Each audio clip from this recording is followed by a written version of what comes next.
Hey guys, welcome to TechiesGuruTutorial. Today we'll be learning how to turn on restricted mode on YouTube Music app, and now let's dive right in. Now to turn on the restricted mode on YouTube Music app, first open up your YouTube Music app on your phone. After opening your YouTube Music app, guys, you land on this interface where at the top right corner of the screen you can see your profile picture icon available for us.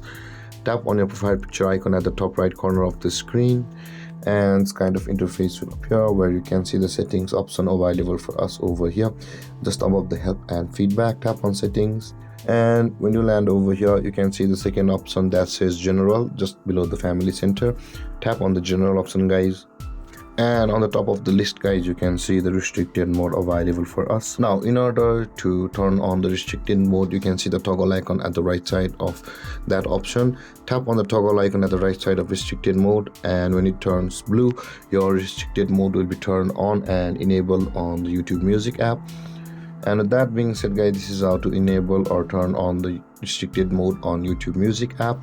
And if you have any confusions or questions regarding the topic, feel free to comment in the comment section below, and don't forget to like, subscribe and hit that bell icon for more videos. Thank you for watching, guys. Peace.